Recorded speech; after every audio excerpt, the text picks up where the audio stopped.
Uncovered has been a series that we've worked on since the start of 2020. It's taking a look at the kinds of misconduct, abuses of power, and outright corruption that can happen in rural areas of South Carolina, especially places where there's not a lot of news organizations patrolling and policing that kind of conduct and spreading word about what kind of actions that officials are taking in those areas. We want to make sure we're doing our jobs to ferret out potential waste, fraud, abuse, or even government corruption, that if we're not able to expose it, people might not ever have known that it happened.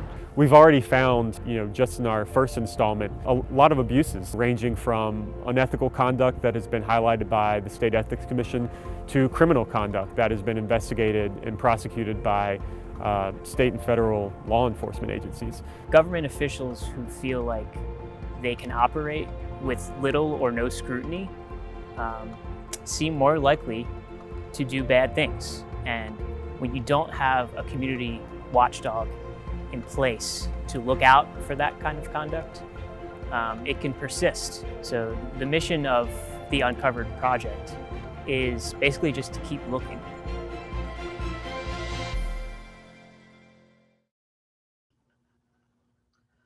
Good afternoon.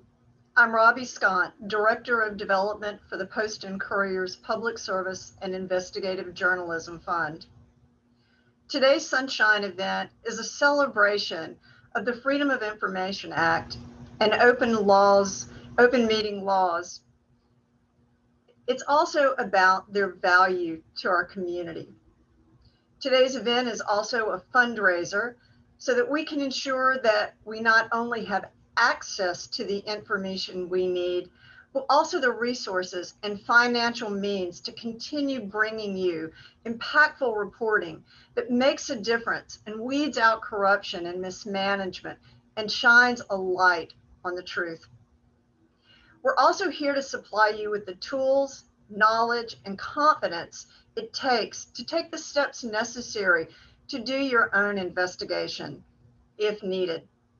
To get us started, I'd like to introduce Post and Courier Managing Editor, Autumn Phillips. Thanks, Robbie. You're probably sitting at your computers right now or on your phone. I'm here in my office at the Post and Courier. You're not alone. There are almost 100 other people on the call on this class with you today. Most of you are here because of our Uncovered project. You just saw the video interviewing a few of our reporters on that project. We launched it February 14th on a Sunday.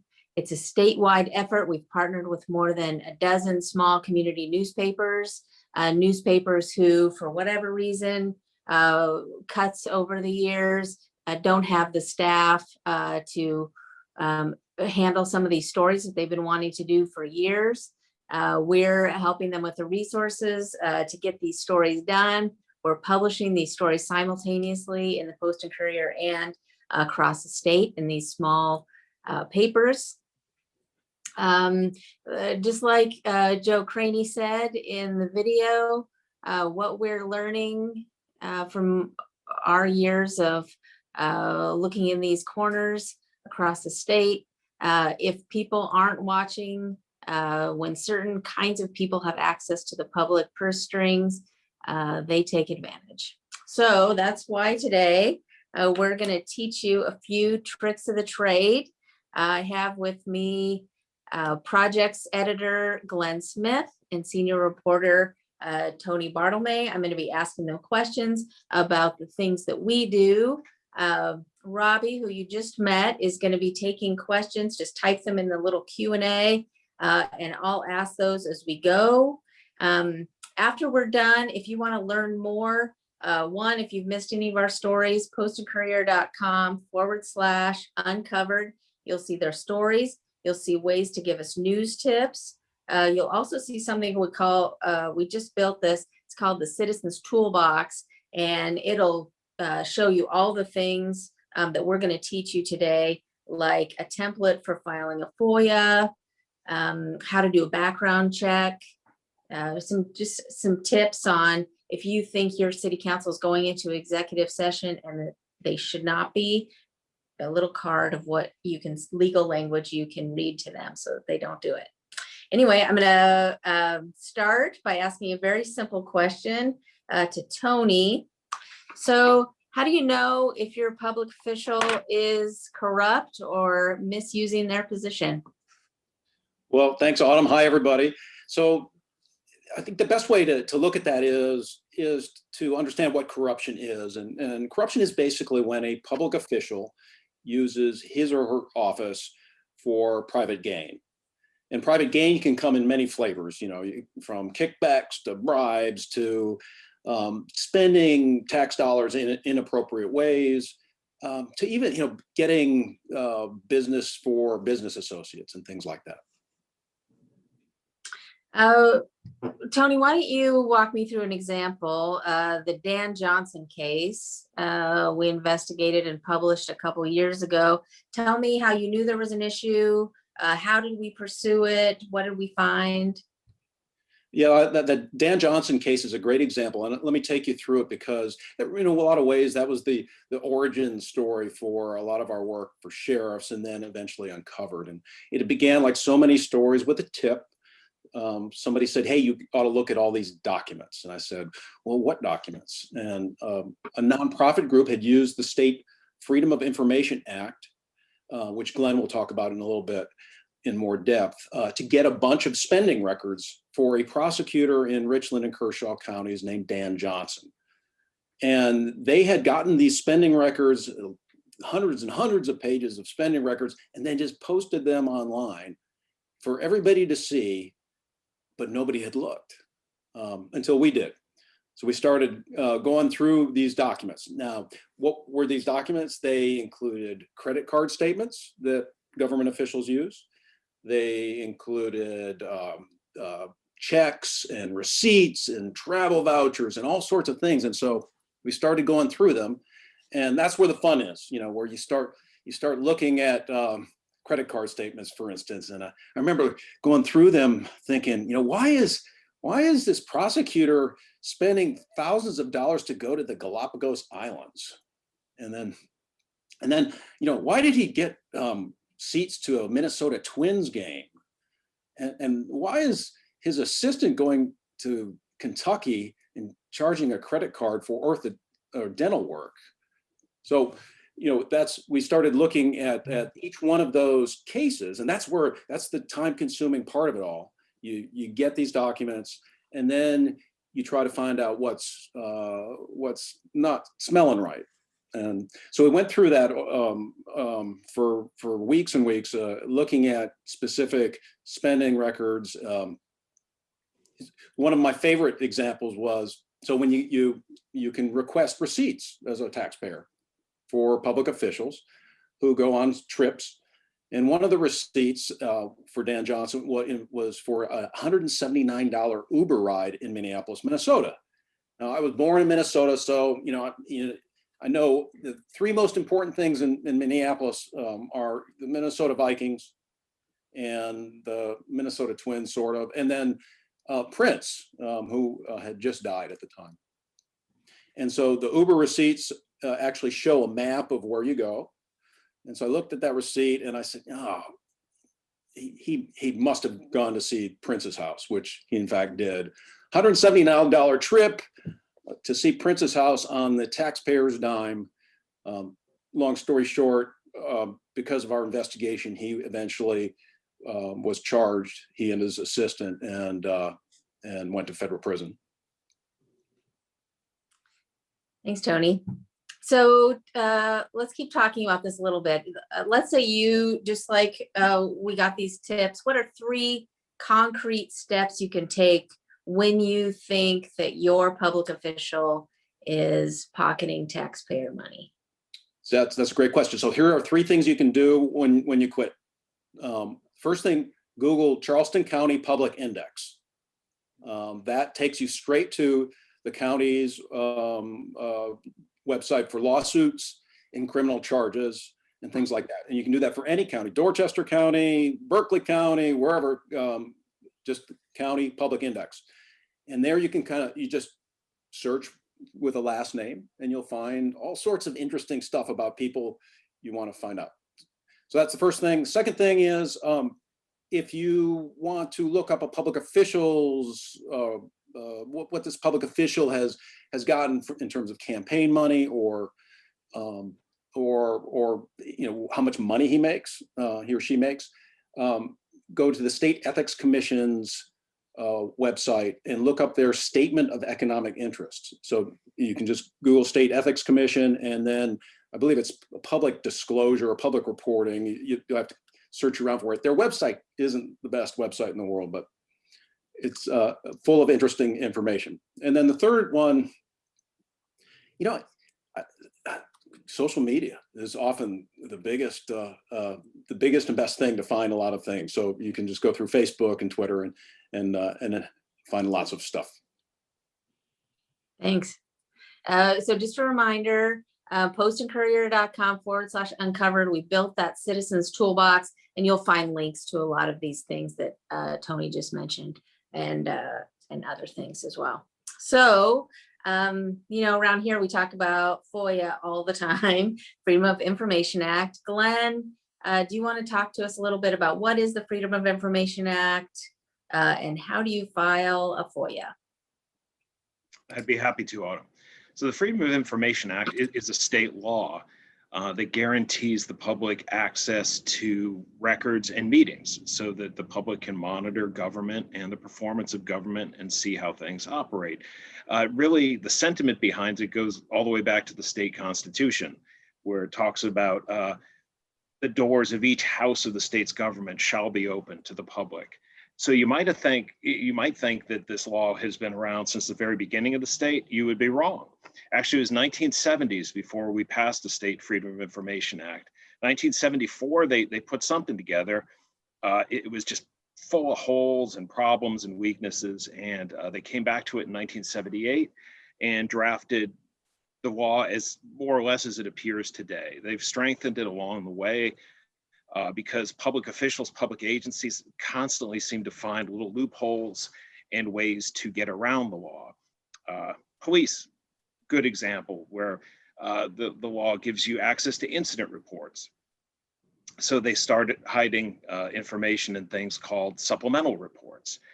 So then they rework the law to make supplemental reports come in, and it's sort of a constant game of a shell game of cat and mouse trying to get at this stuff. But the law does give you access to a whole bunch of different things, anything from documents, memos, letters, correspondence, budgets, audits, emails, text messages done on official state devices.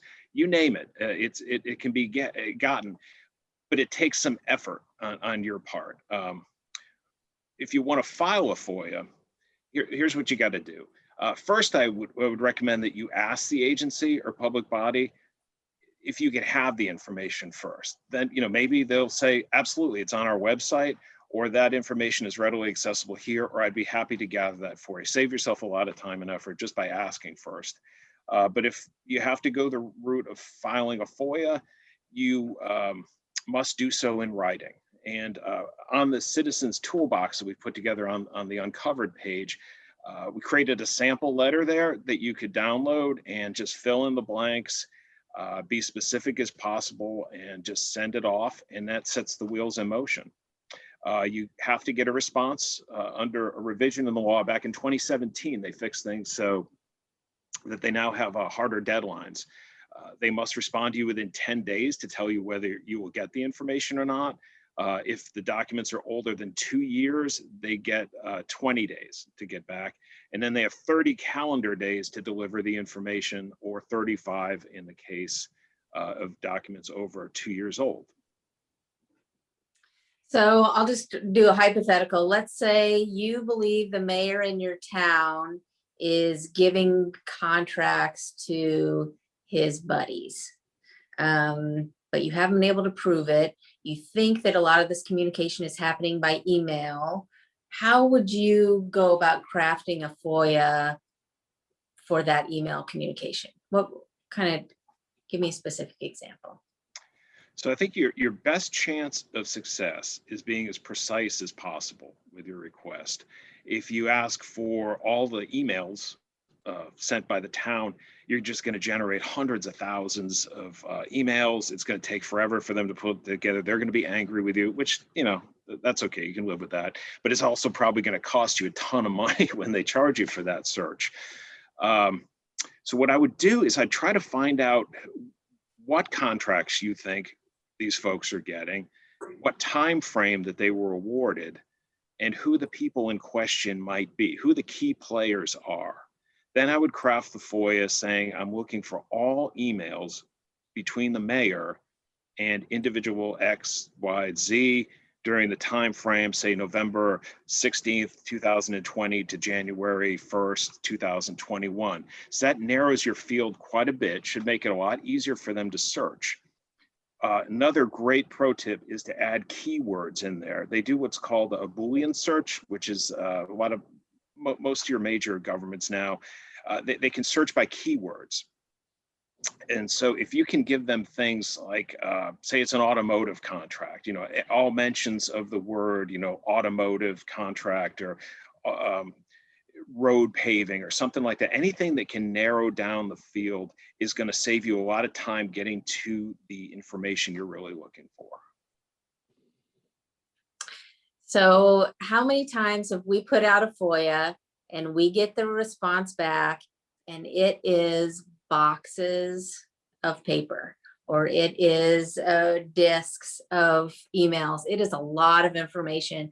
Do you mind just telling us a little bit about how you sort through that kind of a massive amount of information? Yes, with great aggravation. Generally, it's like a treasure hunt, right? So I don't know if you all saw the sort of the screenshot that was the placeholder at the beginning, but that was boxes and boxes and boxes of records. We had asked for records from the Fifth Circuit Solicitor's Office, which was Dan Johnson's office, but prior to him going away, had to do with civil asset forfeitures, and which are when the police pull you over and they find things that suggest you might have a crime. They can go to court, try to seize cash, drugs, what have you. So we asked for a certain amount of records because we knew that they'd made a lot of these cases there. And David Slade, fellow reporter, and I went up to see what they had, and it was literally like 20 boxes full of files after files, and it just takes hours. It takes lots of time to go through it. You want to do it as painstakingly as you can because you might miss something. What we do here is with the Dan Johnson case, there was a ton of emails and receipts and things to go through. We created a spreadsheet, and Tony, myself, Joe Craney, I think we might have dragged a couple other people into it too, just dug through. We divided it up, dug through it, added to the spreadsheet, and just tracked it as best we could. Okay, this is for Tony. We got this from somebody who's on the seminar today. Okay, what do you do if city officials ignore your calls, emails, and other inquiries? How do you respond if officials use this retaliation against you for filing FOIAs, implying you harassing them or trying to impugn their character?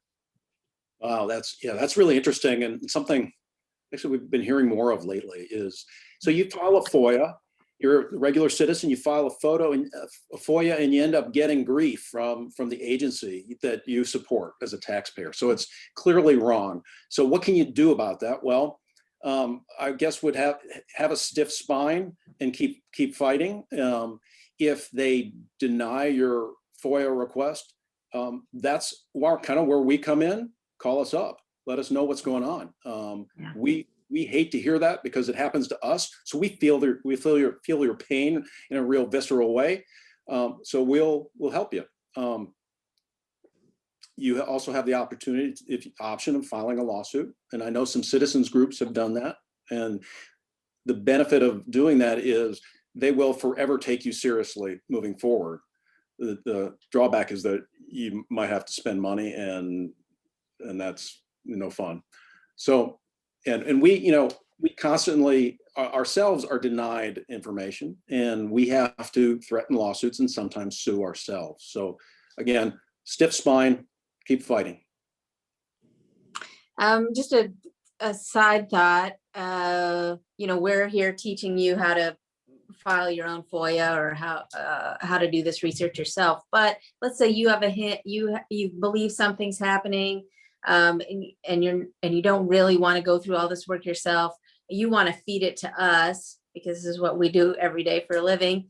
Tell me a little bit, Tony, about what makes a good news tip. What do you need from somebody?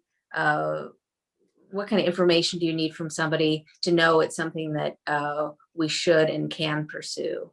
That's something, yeah, great question, and something we deal with every day.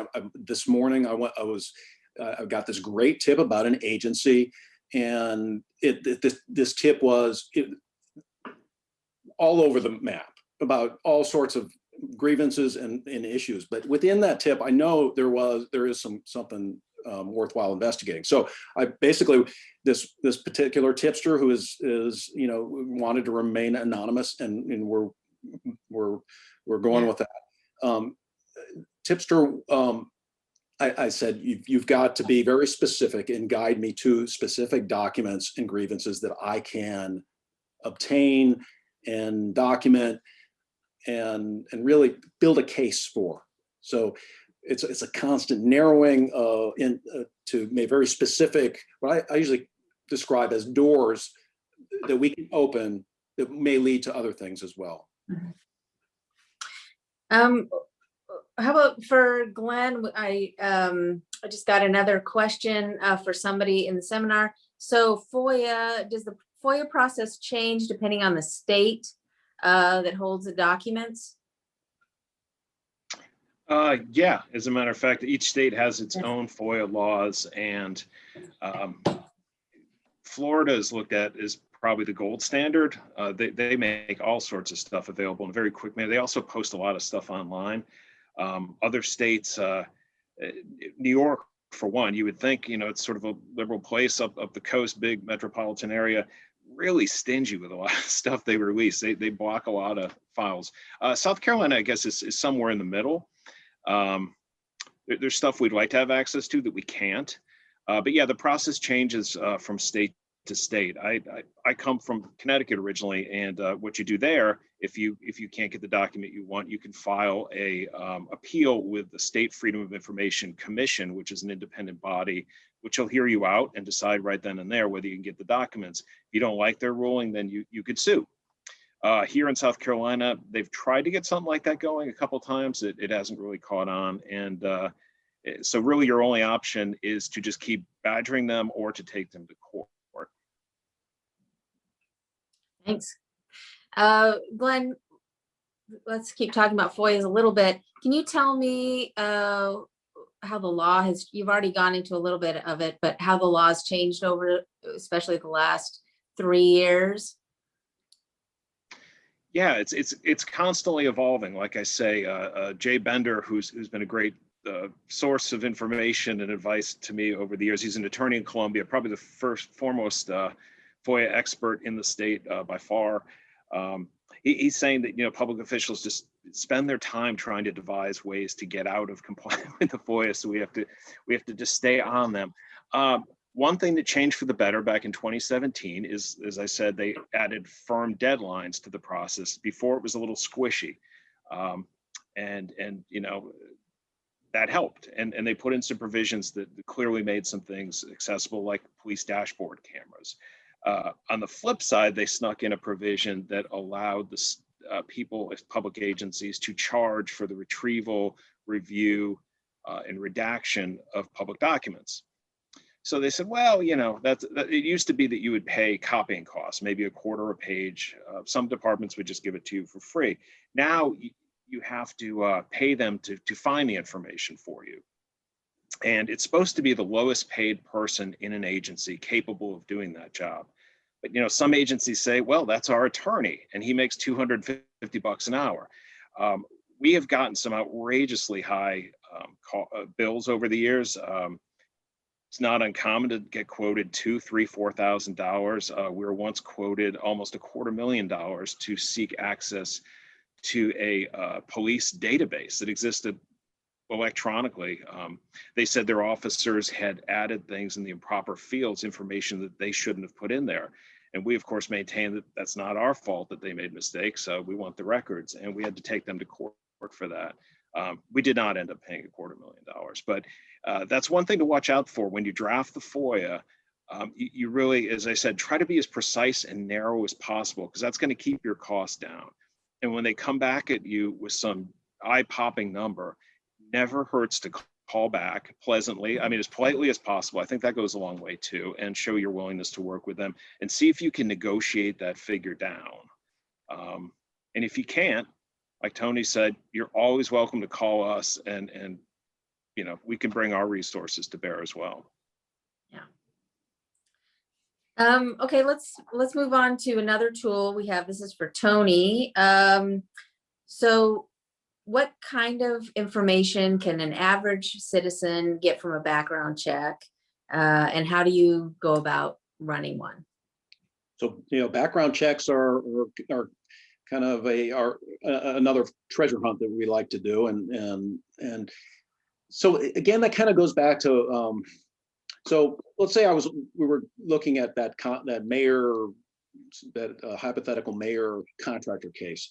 I'd want to know more about the mayor, and I'd want to know more about the contractors. And so starting with the contractors, first thing I would want to do is look at their companies, and I would go to the South Carolina Secretary of State's website and look at whether or not they're a existing business, and then usually you can find you can request documents that tell you when it was formed and who were the principals and all that good stuff.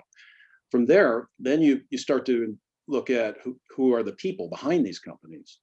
And again, I'd Google Charleston County Public Index, and I would start looking at the lawsuits. And the civil lawsuits are often a gold mine of stuff, because usually that, there a lot of the materials online involves depositions and all sorts of good stuff. Then I'd also look at the criminal charges, whether the person has been charged criminally before. Then I would go to the federal lawsuit database, which is called PACER, P-A-C-E-R, and there's a little bit of a issue. It takes a little bit of doing to get on that, but that's also another great source of information about companies and their past, as well as their bankruptcies. So you might find out about some financial troubles. So I'd do the same thing to the mayor as well, and look up who's donating money to him or her, and then so you can get a lot of information that leads you to more, and then ultimately you develop this foundation of leads that take you in whatever direction you need to go. I would again look at social media, look at Twitter, Facebook, all that good stuff. LinkedIn is often a great, it gives basically everybody's resumes, and then pretty soon you have a pretty full picture of who a person is and what they do. Thanks. We put a lot of this on that Citizens Toolbox. Let's talk a little bit about, Glenn, let's talk about open meeting law. I mentioned it earlier that we put that card in our Citizens Toolbox.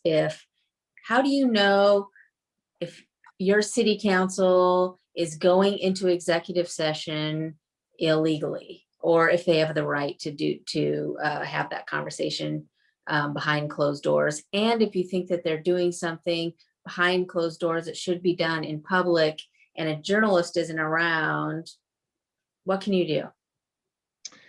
Yeah, so when a public body meets with a simple majority of quorum, it's supposed to be a public meeting. They're not supposed to be meeting behind closed doors. They're supposed to be doing the public's business in public. However, the law does give them some leeway for some specific purposes. If they want to discuss maybe hiring or firing, disciplining a specific employee, if they've got some big economic development deal with incentives that could blow the whole thing if it comes out. They got contractual matters. They got to get legal advice from their attorney. There's certain things they can go into executive session for, but know that if they're going to take action on any of those items, they have to come back into public session and take an actual vote. And I couldn't imagine the amount of hours I've spent over the years waiting for people to do just that. But one thing they have to do is give you a reason why they're going into that closed session. You can't just say we're going, some bodies do. They say, hey, we're going into executive session now. Everyone needs to clear the room. Well, they're supposed to say it's, we're going to talk about disciplining a particular, or well, they won't say the person's name, but they have to be pretty specific about what it is, why they are justified in doing that. They can't just say, which is another catch-all, oh, we're going in for personnel matters or contractual negotiations. They have to be more specific than that and give you a good reason why they are. Now, if you think they're going into the session illegally, you are well within your rights, though it may be somewhat awkward, to stand up, as I, Tony, and probably other reporters have done, and say, hey, I want to put you on notice. I do not think that you're going into this in a legal fashion. The Freedom of Information Act requires you to specifically state the name or specifically state the reason for why you're entering a closed session. The card that's available on this uncovered page in the toolbox specifies the specific statute you want to quote, the specific court case you want to quote that guarantees that. So you can print that thing out. A lot of reporters keep it right in their wallets. And as soon as that happens, you pull the thing out, you read it off, you put them on notice that you were watching, and you demand a reason. Thanks. Okay, this one is for Tony. At the beginning of this conversation, you were talking about Dan Johnson and that investigation, and you mentioned his P card, some expense reports. Walk us through that process. What kind of information are you running across in those things? What does a request for a P card or for an expense report look like? Walk us through the process of putting in the request and then how to look through it and spot corruption. Sure, that's the fun part. So a P card is short for purchase card. And it's basically a government issued credit card. So it's no different than what you typically get in for your own purchases. So purchase cards tend to be distributed to the upper level staff, although in Charleston County, for instance, almost everybody had them. It seemed like there were hundreds of purchase cards. So what happens is every month, every purchase card has a statement. So if you wanted to look at Dan Johnson's purchase card history, you would essentially be reading what looks like a normal credit card statement. And same thing with sheriffs. We were looking after Dan Johnson. We started looking at sheriffs, and there was a sheriff in Chester County named Alex Underwood who had his own purchase card, and he had all these hotel charges and all these airfare charges, which are interesting in themselves because on your statement you can tell whether or not somebody's charged for a first class flight, for instance. So we found that Alex Underwood was flying first class to all these seminars, and then using those charges, we can ask for invoices and expense vouchers and things that back up that spending that you're supposed to create. And we did that, and we found, lo and behold, Alex Underwood would get a hotel room upgrade for $100 every night and get the nicest hotel he could find. And later when I asked him, why are you getting these room upgrades and why are you flying first class? He said, well, I'm tall, so I'm flying first class because my knees hit the front of the seat. And I'm getting these $100 a night room upgrades because I don't want my feet to dangle off the mattress. So you kind of know you're on the right track when you get responses like that. But so, yeah, that's the purchase cards are really no different than what you might normally see. And so it'll look very familiar if you ask for them. Okay, we got this question from someone who's in the class. I'll ask you, Glenn. With so much opportunity to investigate fraud and corruption in our state, how do you prioritize what to look at first? That's a good question, really good question, because since Uncovered came out, we have been inundated in a really good way with tips, and we've been wrestling with that ourselves. I think it's a gut thing. You look at the specificity of the tip, and your greatest chance of success. I mean, if somebody says you ought to investigate, Richland County government, boy, they're bad. Well, what about them is bad? And you could go all over the place with something like that. As Tony said, like you get a tip that's got all sorts of different directions to it. The specificity of it, I guess, if somebody can name dates and players and what's at stake. And I think also as you're evaluating it, you look at the risk to the general public, right, of this activity going on. Are people being put in harm's way? Some of these places we're investigating are really poor communities, places that can afford to lose this money the least. And with nobody watching, if somebody's fleecing them and putting a big dent in their budget, I mean, that can hurt all sorts of things. Their roads, their schools.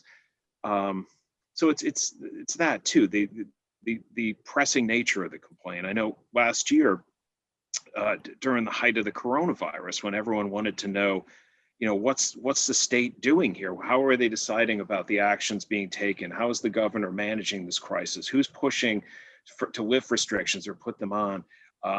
That was of intense public interest. So we FOIA'd tens of thousands of emails from the governor's office, and Avery Wilkes went through pretty much everyone almost by himself to some degree, but it yielded some great insight into how the government was working and how decisions were making. And I think it helped people make informed decisions at a time when they were anxious. I mean, I was anxious that you wanted to know what to believe, and so I think it's that sort of thing that goes into the decision. So since we put out our first uncovered story on February 14th, the news tips have been rolling in. We have, I don't know what we're have counted so far, but we probably have 50 or more than that, viable news tips that we've gotten from around the state. It's been interesting to see tips coming in about the same individuals, which probably puts it up there on the list for us. Do you mind just pulling back the curtain a little bit? And I don't know we don't want to give anything away, but as we start to dig into those news tips, can you tell me a little bit about some of the things we have upcoming? Maybe, I don't know I don't want to tip our hand, but is there anything you can tell us about? Glenn? Yeah.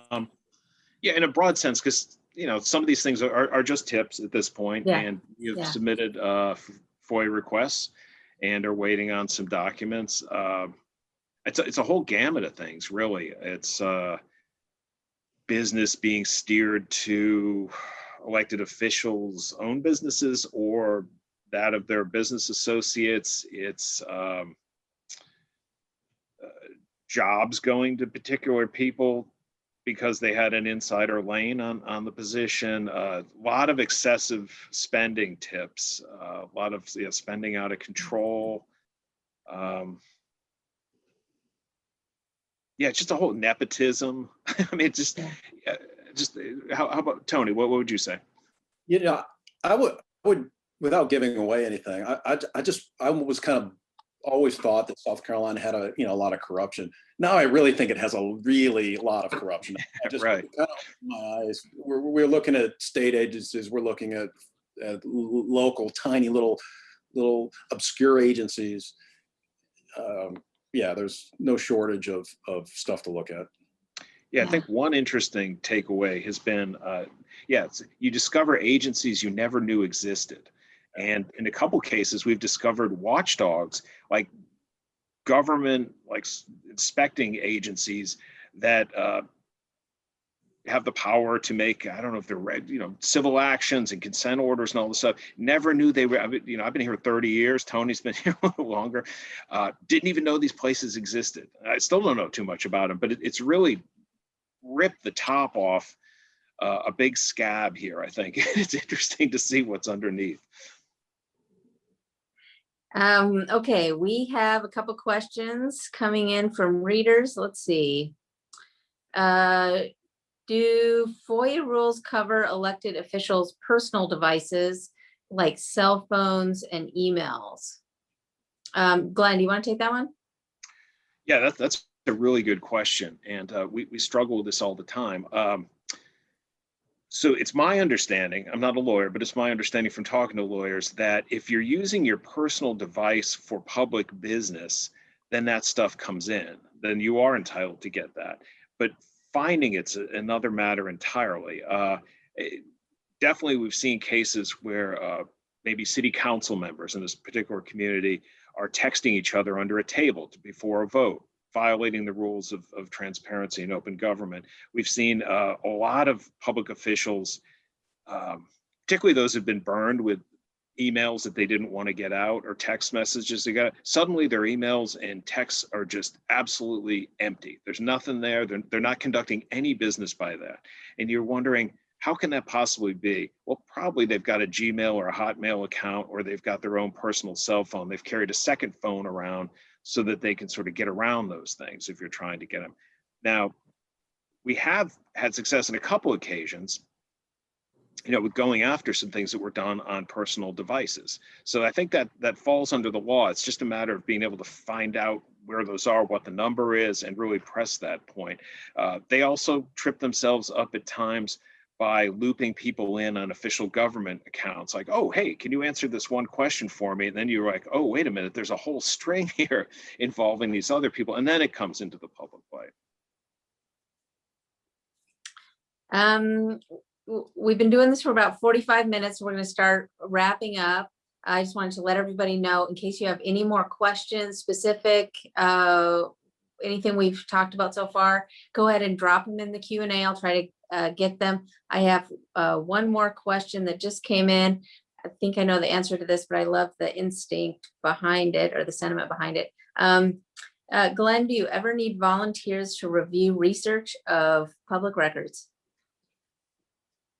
I don't think we've ever had anyone offer before. Yeah, well, it certainly sounds tempting. I think we try to keep it in-house as much as we can, just to we've got experience going through these things, and then we are held accountable, really, if for the accuracy of it. It's to guarantee that what we're putting out there has been vetted at all levels. We have had occasions, I think, where we've gotten some documents we did not understand, that we've turned to experts in those source areas. Can you look at these, tell us what it means, or help us understand this, before we approach the person in question to ask them about it. But boy, it would be great to have like a whole volunteer team that could come in and sort through stuff. But I think we'd probably have to pass for now. Thanks for offering, though. Okay, so no more questions, it looks like. So thank you very much for being a part of this. Reminder, Citizens Toolbox is on postandcourier.com/uncovered. We have gotten so many tips from people. We're hard at work, our whole team.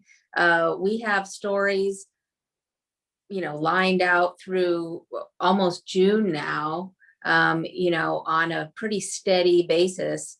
You'll see them weekly or every other week coming out with these investigative pieces.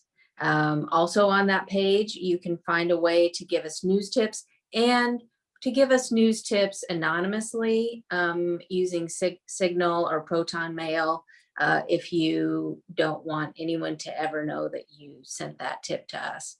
That can be, encrypted and anonymous, and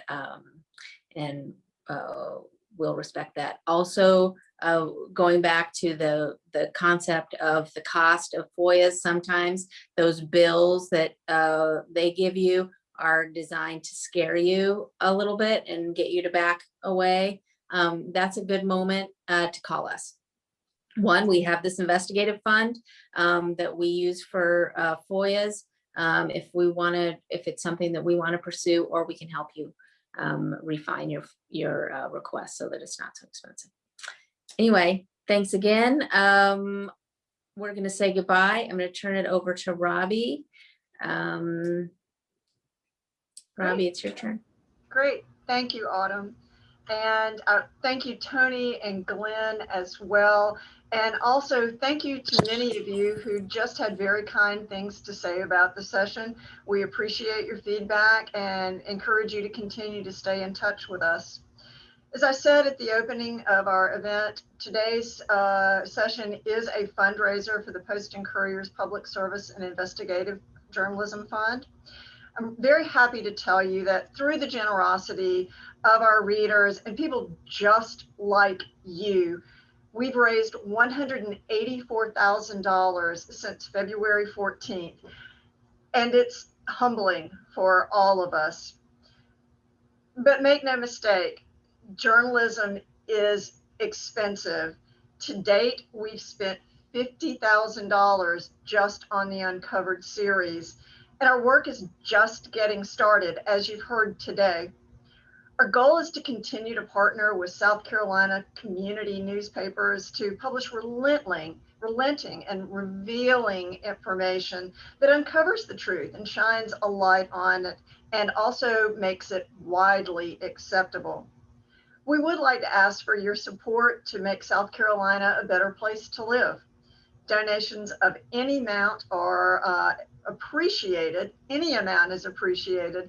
Donations are of $250 or more will be recognized by name each Sunday in the Post and Courier. The Investigative Fund is a 501c3 nonprofit organization administered by the Coastal Community Foundation. We also appreciate your consideration of gifts of securities, bequests, or any means that you have available to you. Thank you all for joining us in making South Carolina a better place to live.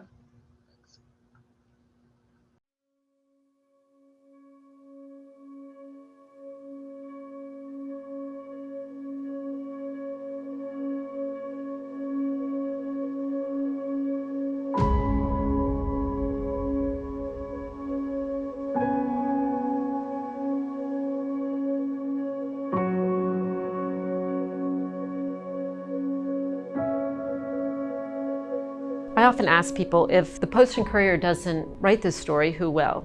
If we don't investigate something that's been done that's wrong, whether it's corrupt sheriffs, or whether it's prison riots, or whether it's domestic violence, there is not another outlet who's going to provide that kind of in-depth coverage. What we do, I think, is very important for a functioning democracy. People need accurate information to make good decisions, whether they're public officials, whether they're readers. We provide that foundation of information. One of the great reasons to work for this company is they believe in this sort of work and the ability to take on a topic, a very broad topic, and really explore the systemic problems with it.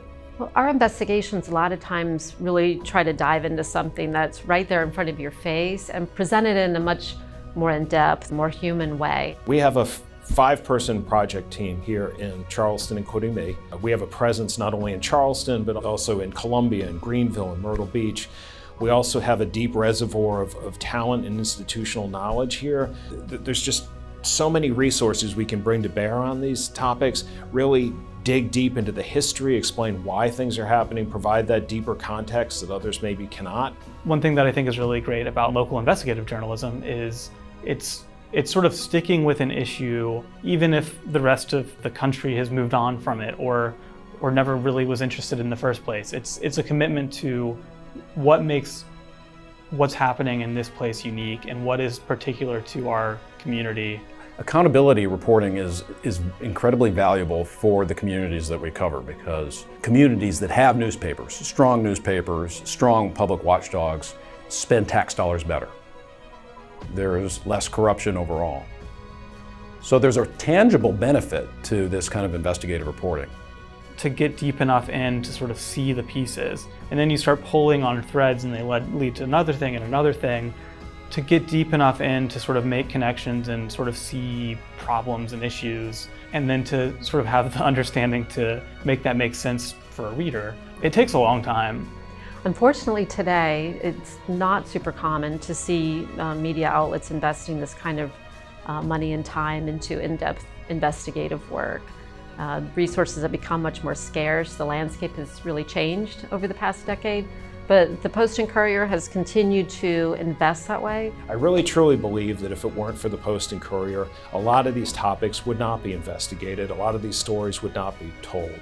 We have the advantage of being independent and having the ability to nimbly respond to these things and to devote the time and resources that maybe a chain company wouldn't have. And we also have an ownership that is committed to telling these stories. So I think we're uniquely positioned to make a difference. Never has there been a time in our history when factual reporting is more important. And that's what we can provide, is in-depth factual reporting. We are from here, we care about this place, and we want to put resources toward making it better.